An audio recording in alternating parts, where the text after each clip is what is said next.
Hi hello என் இனிய தமிழ் மக்களே. எவ்வளோ பெரிய வாழ்ட்டுனால உள்ளே பூந்து திருடுற ஜித்தான ஒரு திருடன்.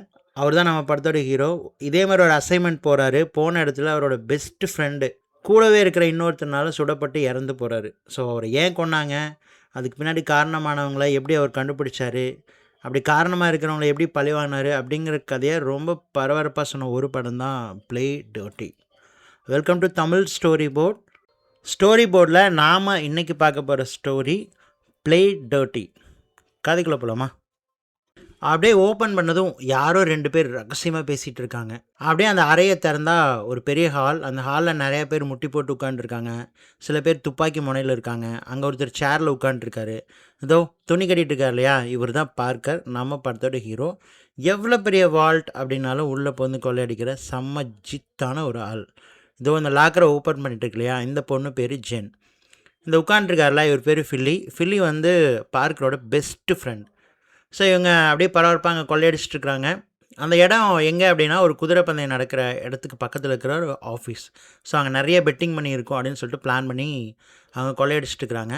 அப்போ அப்படியே வெளியே காட்டுறாங்க, ஒரு கார் வந்து நிற்கிது. அந்த கார்லேருந்து இறங்கினவருக்கு ஒரு சந்தேகம் வருது, உள்ளே ஏதோ தப்பாக இருக்குது அப்படின்ட்டு. உடனே உள்ளே வந்து எட்டி பார்க்குறாரு. பார்க்கர் அண்ட் கேங் கொள்ளையடிச்சிட்டு இருக்கிறாங்க. உடனே அவருக்கு ஒரு யோசனை வருது, கன் எடுத்துகிட்டு ரெடியாக இருக்கிறாரு. ஸோ இந்த பக்கம் பார்க்கர் அண்ட் கேங் இருக்கிற எல்லா பணத்தையும் எடுத்துகிட்டு வெளியே வர்றாங்க. வெளியே வரும்போது ஃபில்லி தான் முதல்ல வராரு. கரெக்டாக எங்கேருந்தோ அந்த ஒரு புல்லட் ஷோல்டர்லேயே இறங்குது, ஃபில்லி ஷோல்டரில். அவர் கையில் இருந்த பேக்கை பிடுங்கிட்டு அந்த காரில் வந்தவர் கார் எடுத்துகிட்டு ஓட்ட ஆரம்பிக்கிறாரு. அந்த காருக்குள்ளே ஒரு லேடியும் ஒரு பையனும் இருக்காங்க. பார்க்கர் இதை பார்த்துட்டு, சரி நீங்களாம் கிளம்புங்க, நான் வரேன் அப்படின்னு சொல்லிட்டு அந்த காரையை பின்னாடி சேஸ் பண்ணிட்டு போயிட்டுருக்காரு. அந்த கார் அந்த குதிரை பந்தயம் நடக்கிற அந்த ட்ராக்குக்குள்ளலாம் போடுது, குதிரைலாம் ஓடிட்டுருக்கு, எல்லாமே பண்ணுது. ஆனால் பார்க்கர் விடுற மாதிரி தெரில. அந்த காரை சேஸ் பண்ணி துரத்தி போய் கடைசியில் நெத்தி பொருளே சுட்டு அவனை பிடிக்கிறாரு. அந்த பேக்கே எடுக்கிறாரு. அப்போ தான் அந்த காருக்குள்ளே பார்க்குறாரு, ஒரு லேடி அண்டு ஒரு சின்ன பையன் இருக்காங்க. இந்தாங்க அந்த $10,000 வச்சுக்கோங்க காம்பன்சேஷனாக அப்படின்னு சொல்லிட்டு அங்கேருந்து கிளம்புறாரு. அப்படியே கட் பண்ணி ஒரு ரகசிய இடத்த காட்டுறாங்க. ஒரு பெரிய ஹால் மாதிரி இருக்குது, அது ஒரு அருவிக்கு பக்கத்தில் இருக்குது. ஸோ அங்கே மேலே பணத்தை அடுக்கி வச்சுட்டு அப்படியே எல்லோரும் ஜாலியாக பேசிகிட்டு இருக்காங்க. ஸோ எவ்வளோ பணம் இருக்கும், இது எப்படி பிரிச்சுக்கலாம், இதை பிரிச்சுட்டு என்ன பண்ண போகிறது அப்படின்னு சொல்லிட்டு பேசிகிட்டு இருக்காங்க. அங்கே ஃபில்லி, பார்க்கர், அப்புறம் அந்த ஜென் சொன்னோம் இல்லையா, எல்லாருமே உட்காந்துருக்காங்க. ஸோ அப்போ வந்து ஹீரோ வந்துட்டு, இரு நான் ரெஸ்ட் ரூம் போயிட்டு வந்துடுறேன் அப்படின்னு சொல்லிட்டு போகிறாரு. அப்போ அந்த ஜென் பொண்ணு மட்டும் கொஞ்சம் ஓரமாக போகுது. ஸோ நான் ட்ரெஸ் சேஞ்ச் பண்ணிக்கிறேன், காலையில் இந்த ட்ரெஸ்ஸோட இருக்கிறதுக்கு ஒரு மாதிரி இருக்குதுன்னு சொல்லுது. ட்ரெஸ் சேஞ்ச் பண்ணுறதை பார்த்தோன்னா இவங்க எல்லாமே ஒரு மாதிரி அசௌகரியமாக ஃபீல் பண்ணுறாங்க. ஃபில்லி சிரிக்கிறாரு. ஆனால் அந்த பொண்ணு என்ன பண்ணுறா, டக்குன்னு ட்ரெஸ் கழட்டுற மாதிரி மறைச்சி வச்சுருக்க கன் எடுத்து டப்பு டப்புன்னு எல்லாத்தையும் சுட ஆரம்பிச்சிட்றா. ஹீரோக்கும் ஒரு புல்லட் வயிற்றில் வகை இறங்கிடுது. அப்படியே ஜன்னல் உடச்சிட்டு அந்த பக்கம் போய் விழுந்துடுறாரு. இந்த பக்கம் ஹீரோவோட கூட இருந்த இன்னும் 3 பேர் ஃபில்லி எல்லாத்தையுமே கொண்டுடுறா. ஹீரோ அந்த பக்கம் நிற்கிறாரு, கிட்டத்தட்ட அருவி பக்கத்தில் போயிட்டார். ஜென் வந்து துப்பாக்கி எடுத்து எய்ம் பண்ணுறாங்க. இப்போ இன்னொரு புல்லட்டும் இறக்குறாங்க. அப்படியே ஹீரோ வந்து மயக்க அடித்து அந்த அருவிக்குள்ளே போய் விழுகிறாரு. கூட இருக்கிற எல்லாருமே இறந்து போகிறாங்க. அந்த பொண்ணு அந்த பணத்தோட எஸ்கேப் ஆகிறா. ஸோ அப்படியே கட் பண்ணோன்னு ஒரு ஹோட்டல் காட்டுறாங்க. அப்படியே மயக்கத்தில் இருக்கிற நம்ம பார்க்கர் எந்திரிக்கிறாரு. அது வந்து பார்க்கரோட ஃப்ரெண்டோட ஹோட்டல் தான். ஸோ எந்திரிச்சோன்னா ஃப்ரெண்டுக்கு ஒரு தேங்க்ஸ் சொல்லிட்டு அங்கே இருக்கிற சில பாஸ்போர்ட்ஸ், கொஞ்சம் பணம் எல்லாத்தையுமே எடுத்துகிட்டு அங்கேருந்து கிளம்பி ஃபில்லி வீட்டுக்கு போகிறாரு. போய் ஃபில்லியோட ஒய்ஃப் கிட்ட ரொம்ப சாரி கேட்குறாரு. அந்த பொண்ணு ஜென் யார் அனுப்பிச்சதுன்னு தெரில, ஆனால் ஃபில்லி தான் கூட்டிகிட்டு வந்தான், உனக்கு ஏதாவது அதை பற்றி தெரியுமான்னு சொல்லிட்டு ஃபில்லியோட ஒய்ஃப் கிட்ட கேட்குறாரு. ஃபில்லி ஒய்ஃப் அதை பற்றி எனக்கு எதுவும் தெரியாது அப்படிங்கிற மாதிரி அவங்க சொல்கிறாங்க. யாரோ ராய்னு ஒருத்தர் ரெக்கமெண்ட் பண்ணதாக சொல்கிறாங்க. அவரும் சரின்றாரு. ஃபில்லியோட ஒய்ஃப்க்கு ரொம்ப சாரி சொல்கிறாரு, இந்த என்னோட தப்பு தான் அப்படிங்கிற மாதிரி சொல்கிறாரு. அதுக்கு ஃபில்லி ஒய்ஃப் ஒன்று சொல்கிறாங்க, நீ என்னோடய வீட்டுக்கார கொண்டவங்கள பார்த்தா ஒன்று பண்ணுறியா அப்படின்னு. என்ன அப்படின்னு கேட்குறாங்க. உன்னோட கன் எடுத்து அவங்க நெத்தி போட்டில் வச்சுட்டு அது ஒரு வாட்டி நல்லா வேலை செய்தான்னு மட்டும் பார்த்துட்டு சொல்லு அப்படின்றாங்க. பார்க்கர் இருந்துட்டு, சரி கண்டிப்பாக உனக்காக நான் அதை பண்ணுறேன் அப்படின்னு சொல்லிட்டு அங்கேருந்து கிளம்புறாரு. பார்க்கர் க்ரோஃபீல்டு அப்படின்னு ஒருத்தருக்கு கால் பண்ணுறாரு. அவர் ஒரு தியேட்டர் ஆர்டிஸ்ட். ஆனால் கூட்டமே இல்லை. கடன்காரன் கழுத்து மேலேயே மிதிச்சிட்ருக்கான் கொடுத்த கடனை கேட்டு. சார் கடன்லாம் எதுவும் இல்லை, என்னோடய ஷோக்கு வேணால் 2 டிக்கெட் தரேன், வாங்கி பார்த்துக்கோங்க அப்படிங்கிற மாதிரி சொல்லிட்டுருக்காரு. அவருக்கு பார்க்கர் வந்து ஃபோன் பண்ணிட்டு, உன்னால் ஒரு வேலை ஆக வேண்டியது இருக்குது, நீ கிளம்பி வரையா அப்படின்னு சொல்கிறாரு. அவனும் இதோ கிளம்பிட்டேன் அப்படின்னு சொல்கிறாரு. பார்க்கர் வழியாக பாஸ்கோன்னு ஒருத்தர் மூலமாக ஜென்னை கண்டுபிடிக்கிறான். நல்லா துப்பாக்கி முனையில் நல்லா மாடி மேலே ஒரு இடத்துல லாக் பண்ணிடுறான். லாக் பண்ணிட்டு, எதுக்காக என் ஃப்ரெண்ட் வெளியே கொன்னேன் அப்படின்னு கேட்க ஜென் சொல்ல ஆரம்பிக்கிறாங்க. நாங்கள் ஒரு ப்ராஜெக்ட் பண்ணுறோம், அதுக்கு ஒரு இனிஷியல் அமௌண்ட் தேவைப்பட்டுச்சு, அதான் பண்ணேன். என்ன ப்ராஜெக்ட் அப்படின்னு சொல்லிட்டு பார்க்கர் கேட்குறான். கொஞ்ச நாள் முன்னாடி எங்கள் நாட்டோட கடற்பகுதியில் லேடி ஆஃப் ஆரண்டனா அப்படின்னு ஒரு சிலையும் அப்புறம் புதையலும் கிடச்சிது. எங்கள் அதிபர் ஒரு பேராசக்காரன். அவன் அந்த பொக்கிஷத்தை அமெரிக்க மியூசியத்தில் வைக்க போகிறான். அப்புறம் அவன் ஏற்பாடு பண்ணின அவுட்ஃபிட் அப்படிங்கிற கேங் அதை அவன் கண்ணு முன்னாடி கொள்ளையடிப்பாங்க. அப்புறம் அவன் சாட்சியாக மாறிடுவான். பின்னாடி அதில் கிடைக்கிற ஷேரை வச்சு செட்டில் ஆகிடுவான். இதுதான் அவனோட பிளான். இந்த அவுட்ஃபிட் அதை கொள்ளையடிக்கிறதுக்கு முன்னாடி நாங்கள் கொள்ளையடிக்க நினச்சோம். அதுக்கு பணம் தேவைப்பட்டுச்சு. அதான் உன் கேங்கில் சேர்ந்தேன். உன் கேங்கோட ஆளுலையும் கொல்ல வேண்டியதாக போச்சு அப்படின்னு சொல்கிறான். இதை கேட்டதும் பார்க்கர் ஜென் கிட்ட சொல்கிறான், அவுட்ஃபிட் கேங்கா அப்படின்னு சொல்லிட்டு. காரணம் என்ன அப்படின்னா, அவுட்ஃபிட் கேங்க்கும் பார்க்கருக்கும் ஏற்கனவே ஒரு சின்ன பஞ்சாயத்து ஒன்று போயிட்டு இருந்திருக்கும். அப்போ திரும்பவும் பார்க்கர் ஜென் கிட்ட சொல்கிறான், எனக்கு தேவை பணம், உங்களுக்கு தேவை அந்த லேடி ஆஃப் ஆரண்டினா. என்ன உங்கள் பாஸ் கிட்ட கூட்டிகிட்டு போறியா அப்படின்னு சொல்லி கேட்குறான். அவளும் சரின்னு சொல்கிறா. அதுக்கு ஜென் சொல்கிறா, நீ நான் பண்ணதை மறந்துட்டியா அப்படின்னு சொல்லி கேட்குறா. அதுக்கு பார்க்கர் இருந்துட்டு, ஜென் இதுக்காக உன்னை மன்னிச்சிட்டேன்னு நினைக்காத, அது வேற கணக்கு, அதை நான் அப்புறமா பார்த்துக்கிறேன் அப்படின்னு சொல்கிறான். அவளும் பார்க்கரை வந்து அவனோட பாஸ் கிட்ட கூப்பிட்டு போகிறான். பாஸ் வந்து அவரோட பிளானில் எக்ஸ்பிளைன் பண்ணுறாரு. எல்லாத்தையும் பொறுமையாக பார்க்கர் கேட்டுட்டு சொல்கிறான், நாம ஏன் வந்து அதை கொள்ளையடிக்கணும்? இப்போ கொள்ளையடிக்க போகிறது யார்? Outfit gang. நம்ம அந்த அவுட்ஃபிட் கேங் கிட்டேருந்து கொள்ளையடிச்சா போதும்ல அப்படின்னு சொல்கிறான். உடனே அந்த பாஸ்க்கு வந்து இவன் ஐடியா வந்து சூப்பர், சரியாக வரும் அப்படின்னு தோணுது. அந்த இடத்த அப்படியே சுற்றி பார்த்துட்ருக்கான். அப்போ தான் தூரத்தில் அந்த லேடி ஆஃப் ஆரண்டினோ அந்த கடலுக்குள்ளேருந்து கிடச்சிது இல்லையா அந்த மர சிலை, அது மாதிரியே ஒரு மாதிரியை வந்து உருவாக்கி வச்சுருக்கான். கிட்டத்தட்ட பார்க்குறக்கு அந்த சிலை மாதிரியே இருக்குது. இந்த ஐடியா வந்து பிடிச்சி போக, சரி ஓகே நம்ம எப்போ இதை பண்ண போகிறோம் அப்படின்னு சொல்லிட்டு பாஸ் கேட்குறாரு. நம்ம இதை பற்றி டிஸ்கஸ் பண்ணுவோம். அதுக்கு முதல்ல அவங்க எப்படி இதை கொள்ளையடிக்க போகிறாங்கன்னு தெரியணும். அதுக்கு ஏதாவது லிங்க்கோ இல்லை சோர்ஸோ இருந்தால் சொல்லுங்கள் அப்படின்னு சொல்லிட்டு பார்க்கர் சொல்கிறான். எல்லாரும் அதுக்கான யோசனையில் இறங்குறாங்க. யாரை பிடிச்சா அவங்க என்ன பிளான் பண்ணி இதை எடுக்க போகிறாங்க, அவங்களோட பிளான் என்ன அப்படிங்கிற ஒரு ஐடியா இவங்களுக்கு கிடைக்கும். அப்படியே இந்த கேப்பில் அவுட்ஃபிட்னு அந்த கேங்கோட லீடரை காட்டுறாங்க. அந்த லீடருக்கு வந்து பார்க்கர் இதுக்கு பின்னாடி இருக்கலாம், அந்த ரேஸ் கோர்ஸில் கொள்ளையடிச்சாங்க இல்லையா, அது பார்க்கர் காரணமாக இருக்கலாம் அப்படிங்கிற மாதிரி அவங்களோட கேங்குள்ளே பேசிக்கிறாங்க.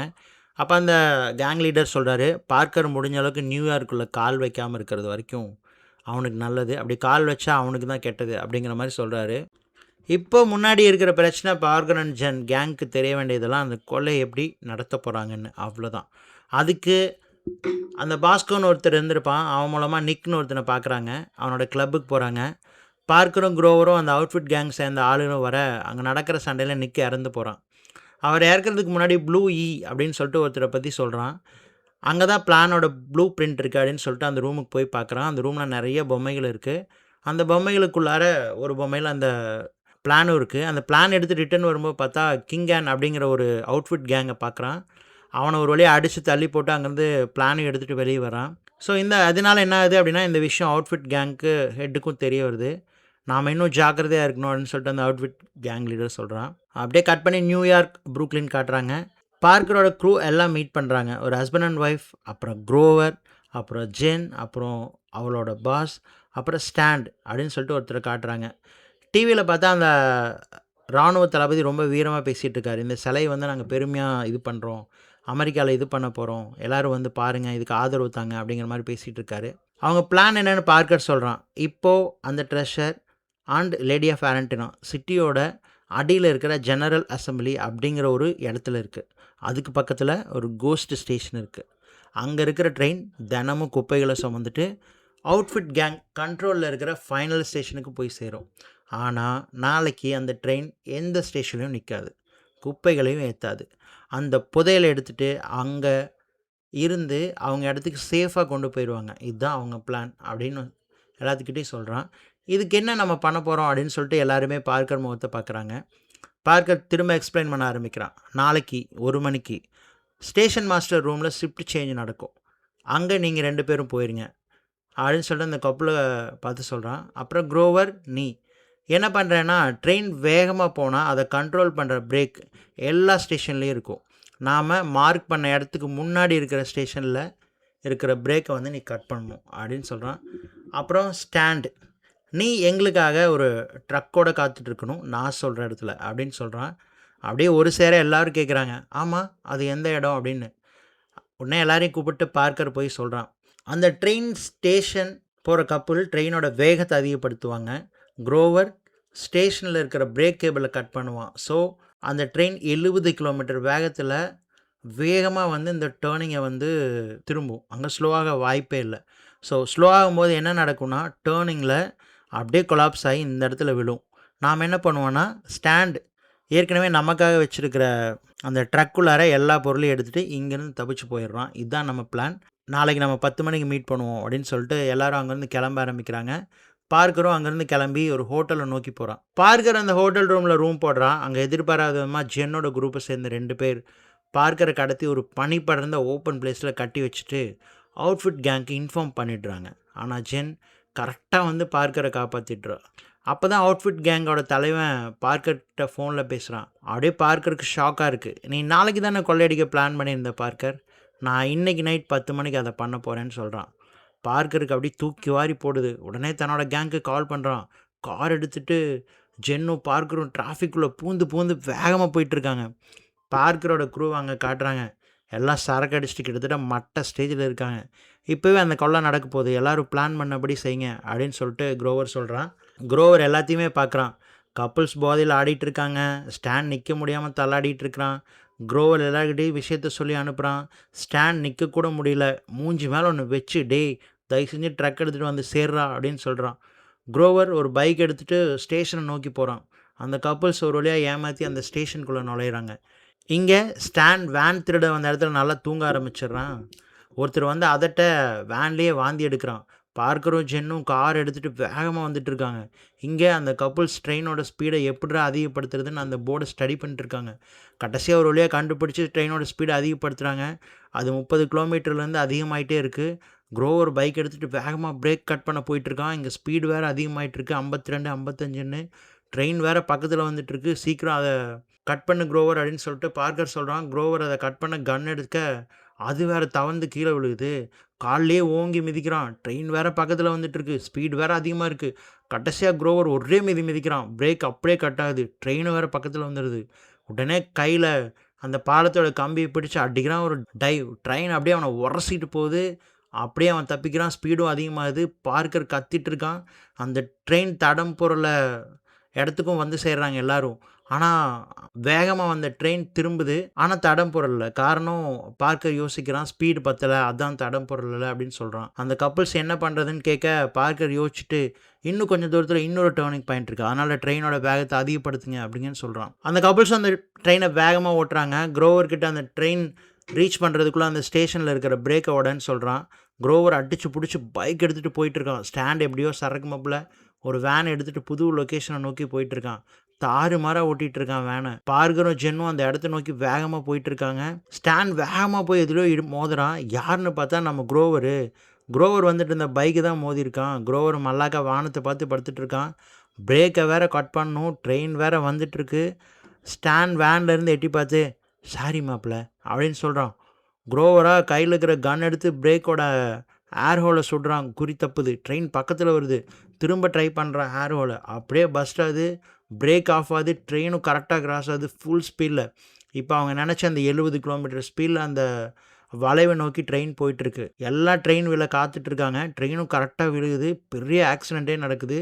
அவங்க நினச்சதை விட பெரிய ஆக்சிடெண்ட்டாக இருக்குது. பார்க்கர் அண்ட் அவங்க கேங் எல்லாம் ட்ரெயினுக்குள்ளே ட்ரெஷரை பார்த்தா அது ட்ரெஷரே இல்லை, வெறும் கல்லும் மண்ணும் தான் இருக்குது. அப்போ தான் பார்க்கருக்கு ஒரு விஷயமே புரியுது, இது ட்ராப் அப்படின்னு சொல்லிட்டு. பார்க்கர், குரோவர், ஸ்டாண்ட், ஜென் எல்லாம் அங்கேருந்து எப்படியோ அடிச்சு பிடிச்சி தப்பிக்கிறாங்க. மொத்த டீமும் செம்ம கோவத்தோடு இருக்காங்க. ஆனால் அந்த ட்ரெஷரை கொள்ளையடித்த பழி பார்க்கர் அண்ட் கேங் மேலே விழுது. செம கோவத்தில் இருக்காங்க. என்ன பண்ணுறதுன்னு தெரில. எப்படி அந்த சிலை பொக்கிஷம் எல்லாமே மிஸ் ஆச்சு அப்படின்னு சொல்லிட்டு யோசிச்சுட்டு இருக்காங்க. அப்போ தான் பார்க்கர் நம்பிக்கையோடு பேசுகிறான். அந்த ட்ரெஷரை அவங்க ஈஸியாக பிரிக்கலாம், ஆனால் அந்த லேடி ஆஃப் ஆரண்டினோ அதை பிரிக்க முடியாது. அதை நாம் கொள்ளையடிச்சா $500 பில்லியன் கிடைக்கும் அப்படின்னு சொல்கிறான். அதுக்கு நாம் அதை யாருக்கு விற்கிறாங்கன்னு தெரிஞ்சுக்கணும், அந்த அவுட்ஃபிட் கேங் அப்படின்னு சொல்லிட்டு சொல்கிறான். ஸோ அவுட்ஃபிட் கேங்கில் இருக்கிற ஒருத்தர் மூலமாக அது பால் அப்படின்னு ஒருத்தருக்கு விற்க போகிறது தெரிய வருது. உடனே அந்த பாலை கடத்தி விசாரிக்க அவன் குடிச்சிட்டு இருக்க பார்க்கே போய் அவனை தூக்குறாங்க. மொத்தமாக அவனை அள்ளி தூக்கி விசாரிக்க அவன் எல்லாத்தையும் சொல்கிறான். அது ஒரு ப்ரைவேட் செக்யூரிட்டி சென்டரில் இருக்குது. அதோட பேர் க்ரீன் ப்ரூக். அது அவுட்ஃபிட் கேங் சொந்தமானது. அந்த சிலை ஒரு வால்ட்டுக்குள்ளே இருக்குது. Vault number 1. அதை உடைக்கிறது கஷ்டம்னு சொல்கிறான். வால்ட் காலையில் 8 மணிக்கு தான் ஓப்பன் ஆகும், அதுக்கு முன்னாடி அதை ஓப்பன் பண்ண முடியாதுன்னு சொல்கிறான். உடனே அந்த மில்லியனியரை ஸ்டான் கிட்ட பாதுகாப்பாக விட்டுட்டு பாக்கி எல்லாரும் அந்த வால்ட்டை நோக்கி போகிறாங்க. இங்கே ஸ்டான் அவரை நடிப்பு காட்டி வெறுப்பேற்றிட்டு இருக்கான்.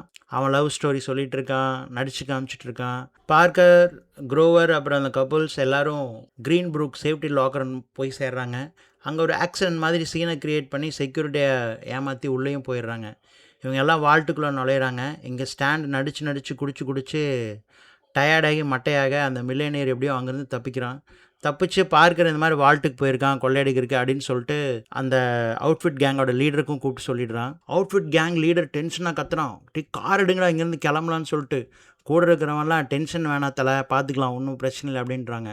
அங்கே பார்க்கரை காட்டுறாங்க. பார்க்கர் வந்து அங்கே டைனமைட் செட் பண்ணிருக்கான் அந்த 1ஆம் நம்பர் இதுக்கு டோர் திறக்கிறதுக்காக. இங்கே காரில் வேகமாக அந்த அவுட்ஃபிட் கேங் லீடர் வந்துட்டு இருக்கான். கூட இருக்கிறவன் சொல்கிறான், ஒன்றும் பிரச்சனை இல்லை சார், எப்படி வால்ட் 8 மணிக்கு தான் ஓப்பன் ஆகும் அப்படின்ட்டு. உடனே அந்த கேங் லீடர் சொல்கிறான், டேய் அங்கே இருக்கிறது பார்க்கர்டா அப்படின்னு சொல்லிட்டு. கட் பண்ணி அந்த பக்கம் பார்க்கரை காட்டுறாங்க. கையில் அந்த டைனமைட்டோட ட்ரிகரை வச்சு ஒரே அழுத்து அந்த டோர் வந்து தெரிச்சு போய் விழுது. ஒரு வழியாக எப்படியோ அந்த அவுட்ஃபிட் கேங் லீடர் வால்ட் இருக்கிற இடத்துக்கு வந்து சேர்றாங்க. ஆனால் அதுக்குள்ளே குரோவர் அண்ட் பார்க்கர் சிலையை பெரிய ட்ரக்கில் கட்டி வச்சுருக்காங்க. சரியாக கேங் லீடர் பார்க்கவும் வண்டியை ஸ்டார்ட் பண்ணிட்டு வேகமாக ஓட்டிகிட்டு போகிறாங்க. ஆனால் அதுக்குள்ளே அவுட்ஃபிட் கேங் அவங்கள துரத்த ஆரம்பிக்கிறாங்க. ஜென் மலை உச்சியிலேருந்து அவங்கள கைட் பண்ணிட்டுருக்கா. சரியான சேஸ் ஒன்று நடக்குது அந்த பனிக்குள்ளே, பனிமூட்டத்துக்குள்ளே. அந்த கேங் சுட்டதில் அந்த லேடி சிலையை கட்டியிருந்த கயிறு பிச்சுட்டு போகுது. அதை காப்பாற்ற பார்க்கர் ட்ரக்கோட அட்டாச் பண்ணியிருக்கிற வண்டியில் தாவுறான். அவங்க துரத்துறதை நிறுத்தவே இல்லை. திடீர்னு அடித்த பிரேக்கில் பார்க்கர் கீழே விழுறான். குரோவர் வண்டியை எடுத்துகிட்டு தனியாக ஓட்டிகிட்டு போகிறான். பார்க்கர் வகையாக ஒரு இடத்துல மாட்டிக்கிறான். அவ்வளோதான், காலின்னு நினைக்கும் போது ஒரு கார் வேகமாக குறுக்க வந்து நிற்கிது. யாருன்னு பார்த்தா நம்ம ஜென்னு. சுட்டு தள்ளுறாங்க எல்லாரையும். இங்கே குரோவர் வேகமாக வண்டி ஓட்டிகிட்டு போனதில் அந்த சிலையை கட்டி வச்சு இந்த ட்ரக் பிச்சுக்கிட்டு தனியாக போகுது. அப்படியே சரியாக அவுட்ஃபிட் கேங் கிட்ட போய் மாட்டிக்குது. அவுட்ஃபிட் கேங் லீடர் மில்லியனியருக்கு ஃபோன் பண்ணுறான். சிலை கிடச்சிருச்சு, இப்போவே டீலை முடிக்கலான்னு சொல்கிறான். மில்லியனியர் என்கிட்ட காசு இல்லை அப்படின்னு சொல்ல, அதை நாளைக்கு பார்த்துக்கலான்னு சொல்கிறான். சிலையை மில்லியனியர் வீட்டில் இறக்கி வைக்கிறாங்க. வச்சுட்டு போயிடுறாங்க. அந்த மில்லியனியர் ஆசையாக சிலையை அப்படியே தடவி பார்க்குறாரு. ஒரே ஒரு வைரக்கல் மட்டும் டப்புன்னு கீழே விழுது. அப்போ தான் புரியுது அது ஒரு டூப்ளிகேட் சிலைன்னு. மில்லியனியருக்கு தெரிய வருது. உடனே அதை அவுட்ஃபிட் கேங் லீடருக்கும் கூப்பிட்றான். அதே சமயத்தில் அந்த இராணுவ தளபதியும் அங்கே வந்துடுறான். அவனுக்கு ஒரு விஷயம் புரியுது, டபுள் கிராஸ் பண்ணுறாரோ அப்படின்னு சொல்லிட்டு. அது ஒரு ஃபேக்கான சிலை அப்படின்னு தெரிஞ்சதுக்கப்புறம் இன்னுமே டென்ஷன் ஆகிறாங்க. அப்போ தான் அந்த கேங் லீடருக்கு ஒரு விஷயம் புரியுது, ஒரிஜினல் சிலை இன்னும் வால்ட்டுக்குள்ளே தான் இருக்குது, ஃபேக்கான சிலை அப்படின்னு சொல்லிட்டு. உடனே அங்கேருந்து எல்லாருமே கிளம்பி அடிச்சு பிடிச்சி வால்ட்டை நோக்கி போகிறாங்க. அங்கே க்ரீன்புர்க் வால்ட் தான் காட்டுறாங்க. வேற ஒரு வால்ட்டுக்கு டைனாமைட் செட் பண்ணிட்டு இருக்கான் பார்க்கர். குரோவர், ஜென் எல்லாருமே. ட்ரிகரை அழுத்த கதவு திறக்குது. சரி ஸ்டாண்டை வண்டி எடுத்துகிட்டு வர சொல்லு போலாடின்னு சொல்லிட்டு பார்க்குறான். அந்த சிலை வந்து நல்லா அழகாக லாக் பண்ணி அதே மரத்தோட அதே பசுமையோடு அப்படியே இருக்குது. அங்கே போய் பார்த்தா ஸ்டாண்டை யாரோ மட்டையாக்கி தூக்கிட்டு போயிட்டுருக்காங்க. அதுக்குள்ளே அவுட்ஃபிட் கேங் லீடர் பார்க்கரை நல்லா கார்னர் பண்ணி துப்பாக்கி முனையில் பிடிக்கிறான். அப்போ தான் பார்க்கரோட மாஸ்டர் பிளானை ஸ்மெல் பண்ணிட்டு சொல்கிறான், நீ செம்ம கிளவர் பார்க்கர். வால்ட்டோட பெயிண்ட்டை ரீபெயிண்ட் பண்ணியிருக்க. மொத்தம் இருக்கிற 6 வால்ட்டையும் இடத்துல இருந்து அழிச்சிட்டு வலது பக்கமாக இருந்து ரீபெயிண்ட் பண்ணியிருக்க. 1ல் இருக்கிற சிலை 3வது வால்ட்டுக்கு போயிடுச்சு. சும்மா 1வது வால்ட்டோட பிளாஸ்ட் பண்ணிட்டு உங்கள்கிட்ட இருக்கிற ஃபேக் சிலையை நாங்கள் பார்க்குற மாதிரி சேஸ் பண்ணிவிட்டு வேணும்னே எங்கள் கைக்கு கிடைக்க வச்சுட்டு எல்லாம் ஃப்ரீயானதும் 3வது வால்ட்டை பிளாஸ்ட் பண்ணிவிட்டு மார்னிங் 8 மணிக்கு வால்ட் கிளாக் ஓப்பன் ஆகிற வரைக்கும் நீ வெயிட் பண்ணியிருக்க. அப்புறமா அதை தூக்க பிளான் பண்ணியிருக்க. பார்க்கர், நீ உண்மையாலுமே கிரேட் அப்படின்னு சொல்லிட்டு சொல்கிறான். ஆமாம், நீ எல்லாத்தையும் கண்டுபிடிச்சிட்ட, நீ பெரிய புத்திசாலி அப்படின்னு சொல்லிட்டு பார்க்கர் சொல்கிறான். அப்படியா, கொஞ்சம் சிலையும் பார்க்குறியா அப்படின்னு சொல்லிட்டு பார்க்கர் சொல்கிற. அவனும் சிலையை பார்க்குறான். சிலை முழுக்க டைனமைட்டை கட்டி வச்சுருக்கான். பார்க்கர் அதுக்கான ட்ரிகரையும் கையில் வச்சுட்டு இதை என்ன பண்ணுறது, அழுத்திட்டுமா அப்படின்னு சொல்லிட்டு கேட்குறான். இந்த கேப்பில் குரோவர் அண்ட் ஜென் 2 பேரும் ஸ்டாண்டை காப்பாற்றுறாங்க. வெளியே பார்த்தா அந்த இராணுவ தளபதியோட ஆளுகளும் வந்துடுறாங்க. பார்க்கர் அந்த சிலையை எதுவும் பண்ண வேண்டாம் அவுட்ஃபிட் கேங் லீடர் கெஞ்சுறான். ஆனால் பார்க்கர் சிரிச்சுக்கிட்டே அந்த பட்டனை ஒரே அழுத்து. அந்த சிலை சுக்குநூறாக வெட்டிச்சு செதுறது அவன் கண்ணு முன்னாடி. எல்லாரும் ஆளுக்கு ஒரு பக்கமாக செதறாங்க. பார்க்கர் மெல்ல தத்தி எழுந்து கன்னோட நிற்கிறான் கேங் லீடர் முன்னாடி. கன் எடுத்து அவனை நோக்கி எய்ம் பண்ணிவிட்டு, நான் இங்கே வந்ததே இந்த சிலைக்காக இல்லை, நம்ம பழைய கணக்குக்காக தான் அப்படின்னு சொல்கிறான். டே 500 மில்லியன் ஒர்த் சிலடா அப்படின்னு சொல்லிட்டு அந்த வில்லன் சொல்கிறான் பார்க்கர்கிட்ட. பார்க்கர் சிரிச்சுக்கிட்டே கன் எடுத்து ட்ரிகரை அழுத்துறான். ஒரு புல்லட் அவன் இதயத்தை தொலைச்சிட்டு அப்படியே வெளியே போகுது. அப்படியே பார்க்கர் தப்பிச்சு வெளியே வரான். குரோவர் கார் எடுத்துகிட்டு வர சரக்குன்னு முன்னாடி நிறுத்துறான். லேடிக்கு ஒன்றும் ஆள் இல்லை அப்படின்னு ஜென் கேட்க, சாரி அதை காப்பாற்ற முடியல அப்படின்னு சொல்கிறான். அந்த சிலை எரிஞ்சிக்கிட்டு இருக்குது. அந்த செதறலுக்கு நடுவில் எல்லாம் அங்கேருந்து கிளம்புறாங்க. ஜென் டென்ஷனாக கத்திட்டு இருக்கா. அப்படியே கட் பண்ணி பார்க்கரை காட்டுறாங்க. கண்ணாடி முன்னாடி நின்றுட்டு அவனையே பார்த்துட்டு இருக்கான். கீழே ஹாலில் அந்த கப்புள்ஸ் ஸ்டான், குரோவர் எல்லாம் சோகமாக நின்றுட்டு இருக்காங்க. பார்க்கர் அப்படியே கீழே வரான். எல்லாம் பார்க்கரை சமாதானப்படுத்துகிறாங்க. விடு பார்க்கர், நமக்கு வேறு வேலை கிடைக்காமையா போகும், பார்த்துக்கலாம் அப்படின்னு சொல்லிட்டு. சரின்னு பார்க்கர் சிரிச்சுட்டே மெல்ல நகர்ந்துட்டு ஏதோ நினச்சோன்னா திரும்பி வரான். பாக்கெட்டில் கை விட்டு ஒரு ப்ரௌன் கவர் எடுத்துகிட்டு, சாரி இதை திறந்து மறந்துட்டேன் அப்படின்னு சொல்லிட்டு அந்த கவரை பிரித்து டேபிள் மேலே கொட்டுறான். பார்த்தா வைரம், வைடூரியம், நிறைய மரகதம் அந்த மாதிரிலாம் இருக்குது. அந்த லேடியில் ஒட்டிகிட்டு இருந்துச்சு. என்னால் இவ்வளோ தான் எடுக்க முடிஞ்சிச்சு. நான் என் ஷேர் எடுத்துட்டேன், இதெல்லாம் நீங்கள் பிரித்து வச்சுக்கோங்க அப்படின்னு சொல்கிறான். எல்லாரும் பார்க்கரை கட்டி பிடிச்சிட்டு பாய் சொல்கிறாங்க. பார்க்கர் அங்கேருந்து அப்படியே கிளம்புறான். பார்க்கர் தான் தங்கி இந்த ஹோட்டலுக்கு போகிறான். அங்கே ஜென் இவனுக்காக காத்துட்ருக்கா. ரொம்ப ஆச்சரியமாக டிவியை பார்த்துட்ருக்கா ஜென். இருக்க காரணம் அந்த நாட்டோட இராணுவம் மில்லேனியர் வீட்டில் இருக்கிற மிச்ச பொக்கிஷங்களும் மீட்டு அவங்க நாட்டுக்கு கொண்டு போகிறாங்க. ஜென் பார்க்குறா, அதிபர் மாறிட்டார், பொக்கிஷங்களும் நம்ம நாட்டுக்கு போயிடுச்சு, உண்மையாலுமே சந்தோஷமாக இருக்குது, இதுக்கெல்லாம் காரணம் நீதா பார்க்கர் அப்படின்னு சொல்கிறா. ஜென் ரொம்ப சந்தோஷப்படுறா. அப்படியே பார்க்கர் ஹக் பண்ணிட்டு, நம்ம நாட்டுக்கு போகலாமா, அங்கே ஒரு சின்ன வாழ்க்கை வாழலாம் அப்படின்னு சொல்கிறா. அதுக்கு பார்க்கர் சொல்கிறான், ஜென் நீ என் ஃப்ரெண்டை ஃபில்லியை சுட்டிருக்கக்கூடாது, பெரிய தப்பு பண்ணிட்ட, அப்படி மட்டும் நீ தப்பு பண்ணாமல் இருந்திருந்தேனா அப்படின்னு பார்க்கர் சொல்கிறான். ஜென் அவனையே ஆச்சரியமாக அதிர்ச்சியாக பார்த்துட்ருக்கான். அப்படியே ரூமுக்கு வெளியே காட்டுறாங்க. ஒரு கன் ஷாட் சவுண்ட் மட்டும் கேட்குது. டோன்ட் டிஸ்டர்ப் அப்படிங்கிற ஒரு டேகை ரூமுக்குள்ளே முன்னாடி மாட்டிட்டு பார்க்கர் அப்படியே ரூம் விட்டு வெளியே வரான். ஃபில்லி வீட்டுக்கு போகிறான். ஃபில்லியோட ஒய்ஃப் கிட்ட சில வயரிங்களெல்லாம் கொடுத்துட்டு, சாரி என்னால் இவ்வளோ தான் கொடுக்க முடிஞ்சு அப்படின்னு சொல்கிறான். அப்புறம் நீ சொன்னதையும் நான் செஞ்சுட்டேன் அப்படின்னு சொல்லிட்டு ஃபில்லியோட ஒய்ஃப் கிட்ட பார்க்கர் சொல்கிறான். என்ன ஜென்னா அப்படின்னு கேட்குறான். உடனே பார்க்கர் ஆமான்னு சொல்கிறான். உன்னோட துப்பாக்கி வேலை செஞ்சுதா பார்க்கர் அப்படின்னு சொல்லிட்டு ஃபில்லியோட ஒய்ஃப் கேட்குறாங்க. அதெல்லாம் பர்ஃபெக்டாக வேலை செஞ்சுது அப்படின்னு சொல்லிட்டு சிரிக்கிறான். இது உனக்கு நிம்மதியை தரும் அப்படின்னு நான் நம்புகிறேன் அப்படின்னு சொல்லிட்டு அங்கேருந்து கிளம்புறான். அப்படியே பார்க்கரன் குரோவர் 2 பேரும் சிரிச்சுட்டே ஹாப்பி நியூ இயர் சொல்லிட்டு அந்த நியூயார்க் தெருக்குள்ளலாம் நடந்து போகிறாங்க. ஸோ அப்படியே இங்கேயே இந்த படம் முடியுது.